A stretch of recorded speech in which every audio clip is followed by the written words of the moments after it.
50,000 నుంచి 70,000 చేశారు. 70,000 నుంచి 1,16,000 చేసిండు. పెళ్ళైన వాళ్ళకు కట్నం ఇస్తా, నేనే ఇస్తా ₹1,00,000 అని అన్నాడు. అది తీసేసిండు. ఇంకేం తీసేసిండు?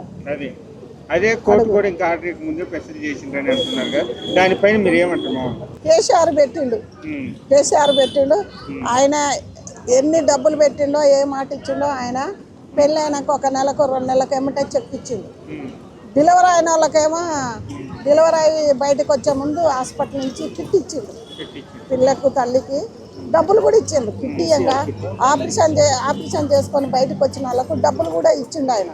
ఎందుకంటే ఆయన ఎవరు ఏ రాజకీయం ఉన్నా కానీ ఎవరు చేసిన పనులు వాళ్ళు పలాని ముఖ్యమంత్రి గారు మాకు ఇలా చేశారని ప్రజలే అనుకుంటారు, మనం కాదు కదా.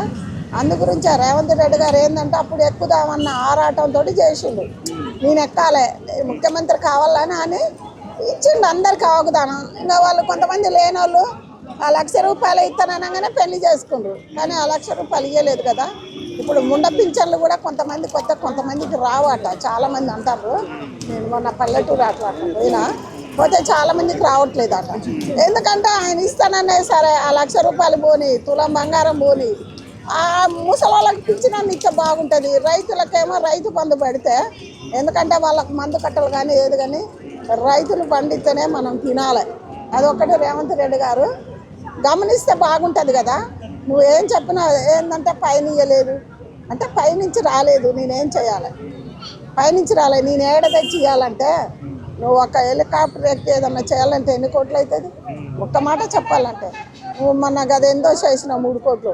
ఆ 3 కోట్లలో ఎంత జనాలకు ఏమైనా ఇవ్వచ్చుగా. ఇప్పుడేమో 6 లక్షలు ఇస్తే ఇల్లు ఇస్తా అంటాడు. మరి 6 లక్షలు ఇచ్చినాక మరి నువ్వు గవర్నమెంట్ ఇచ్చింది ఏముంటుంది? పేదలకు 6 లక్షలు ఏం చెప్తాయి అయ్యా? నువ్వు దేశం అంతా ఇల్లు కూల కొట్టుకుంటా లైన్ వస్తున్నావు. ఇప్పుడు సూరారం కాడ 100 ఇళ్ళు అంటే ఏంది? ఎప్పుడో 70 సంవత్సరాలు 50 సంవత్సరాల కింద కట్టిన ఇల్లు కూడా ఇవాళ కూల్చినావు. వర్షాకాలంలో వాళ్ళు ఎంతో తౌసు తీస్తాడు రేవంత్ రెడ్డి గారు. మరి ఇంతకుముందు ఏలిన ముఖ్యమంత్రులకు మరి ఇల్లు కూలగొట్టే వ్యవహారం వాళ్ళకి తెలియదా? ఎందుకు కూలగొట్టలేదంటే కేసీఆర్ గారు బీదోళ్ళకి కూడా ఎప్పుడో ఇచ్చినాయి, మనం కూలగొడితే ఎట్లా పేదోడు మళ్ళీ ఇల్లు కూలగొడితే ఎట్లా కట్టుకుంటారని ఆలోచించిండు ఆయన పెద్ద తలకాయ. ఇంకా రేవంత్ రెడ్డి గారు ఎప్పుడు ఏమంటాడంటే తొండలు తొడిగేది ఒకటి తెలుసు, పేగుల మీదకి వేసుకునేది తెలుసు, నీ అవ్వ అనేది ఒకటి తెలుసు. అవి కాదు ముఖ్యమంత్రులు మాట్లాడేది. ఏం మాట్లాడుకోవాలో అంతవరకే మాట్లాడాలి. వయసులో పెద్ద ఆయనకు కూడా మర్యాద ఇస్తే బాగుంటుందని ప్రజలే కదా అనేది. ఎందుకు అనాలి? ఎందుకంటే ఎవరేమంటారంటే మళ్ళీ టీఆర్ఎస్ వస్తుందని ప్రతి ఒక్కళ్ళు. అంటే ఏదైతే ఉందో కళ్యాణ లక్ష్మి అనేది కళ్యాణ కొంతమందికి కూడా ఎవరికి కళ్యాణము ఏదైతే ఉన్నోళ్ళకి కూడా వెళ్తుంది, ఉన్నోళ్ళకే ఇది వెళ్తుంది, పేదల కంటే కూడా అది ₹1,00,000 వల్ల ఏమీ కాదు అని చెప్పేసి ఆపి బడ్జెట్ తగ్గించి అప్పులు తగ్గిద్దామని అనే ట్రిప్లో ఉన్నారని అంటున్నారు. అవి అయినప్పుడు ఇప్పుడు పెళ్ళైన వాళ్ళకి ఇప్పుడు ఎక్కి 2.5-3 కావస్తుంది. ఎవరికన్నా ఈ కళ్యాణ లక్ష్యం వచ్చింది అనగా విన్నారా మీరు? చూసారా? మరి ఇంకెప్పుడు ఇస్తాడు? పెళ్ళిళ్ళు అయితేనే ఉన్నాయి, పోతూనే ఉన్నాయి, అయితేనే ఉంది. 3 సంవత్సరాలు గడిచింది, ఏటుబడి ఒక 2 సంవత్సరాలు అవుతాయి. ఇంకా 2 సంవత్సరాలలో ఇంకా ఎవరికి ఇస్తాడు ఆయన? ఏ రైతులకు ఇస్తాడు? ఎవరికి ఇయ్యడు. ఆయన పరిపాలనే అట్లా ఉంది. ఏదన్నా అంటే ఆయన ఇయ్యలే, నేనేం చేయాలంటాడు. అట్లా అన్నప్పుడు పేదోళ్ళకి ఆశ పెట్టకూడదు. ఎందుకంటే ఏదైనా ముఖ్యమంత్రి నువ్వు మంచిగా చెయ్యి, 10 ఏళ్ళు కాదు ఎన్ని సంవత్సరాలైనా ఓట్లు వేసి నిన్ను గెలిపించుకొని నీకు పదవి ఇస్తారు. ఎక్కువ రైతులు అయితేనే వస్తావు. ఇప్పుడు హైదరాబాద్ లోపల ఎవ్వరు ఆయన ఓట్లు పడలేదు తెలుసా మీకు? ఎందుకంటే లోపల అందరు ఎమ్మెల్యేలు ఎవరుండ్రు? టీఆర్ఎస్ వాళ్ళే ఉండుగా. సూర్యాపేటలో ఎవరుండ్రు? టీఆర్ఎస్ వాళ్ళే ఉండుగా. ఓట్లు పడ్డాయి ఇటు కొత్తగూడెం ఇటు వేరే ఊర్లల్లో మొత్తం వేసి నిన్ను గెలిపించినందుకు వాళ్ళ నమ్మకాన్ని దెబ్బ కొట్టిండు రేవంత్ రెడ్డి గారు. ఎందుకంటే ఉన్నాయి మాట్లాడాలి. నేను అబద్ధం చెప్పిన రైతులు వాళ్ళు ఏమో అన్ని అబద్ధాలు చెప్తుంది రేవంత్ రెడ్డి గారు నాకేమైనా డబ్బులు ఇచ్చారేమో అనుకుంటారు. ఎందుకంటే ఉన్న నిజాలే చెప్పాలి. ఎందుకంటే రైతులే కానీ ఎవరో కానీ బయట చాలా బాధపడుతుండ్రు, రైతులు కానీ పేదోళ్ళే కానీ. నేను ఇల్లు కూలగొట్టి రేవంత్ రెడ్డి గారు తప్పు చేసిండు, పేదోళ్ళ కడుపు కొట్టిండు. అదొక్కటి బాధగా ఉంది ప్రతి ఒక్కళ్ళకి. కళ్యాణ లక్ష్మి దాని పైన కళ్యాణ లక్ష్మి ఉంటే బాగుంటుంది అంటే తీసేసిందే కరెక్ట్ అంటే అసలు ఉన్నా ఏం ఫాయిదా? ఇయ్యలే కదా, మరి ఉన్నా కూడా ఇయ్యటలే కదా. ఇంకా తీసేసుకొని ఏమన్నా చేసుకొని 2 సంవత్సరాలు అయితే అప్పుడు రాజేవడో రెడ్డేవడో బయటపడతాడు కదా.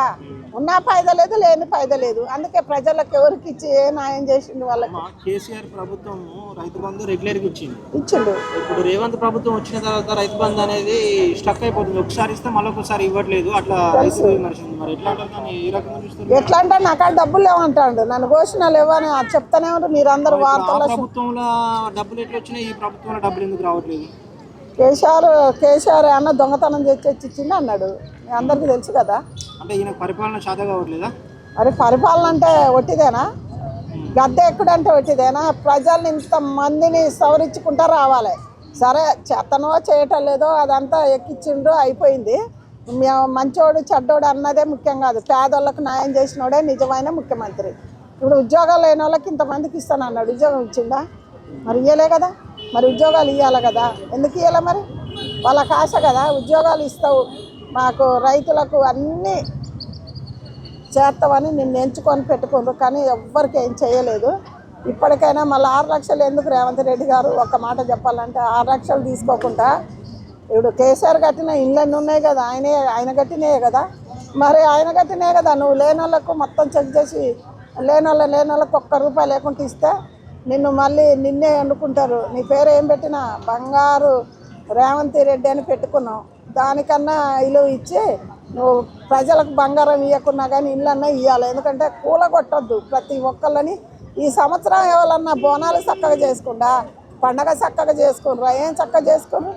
ఎందుకంటే కొంతమంది సంతోషంగా ఉండే, కొంతమంది ఇల్లు కూలగొట్టిన ఏడ్చుకుంటున్నారు. అదేం మంచిగా ఉంది రేవంత్ రెడ్డి గారు. ఒకసారి ముఖ్యమంత్రి హోదాలో ఉన్న ఎవరికి ఏం చేస్తే న్యాయం ఉంటుందా అని ఆలోచించి చేస్తే బాగుంటుందని అంటారు.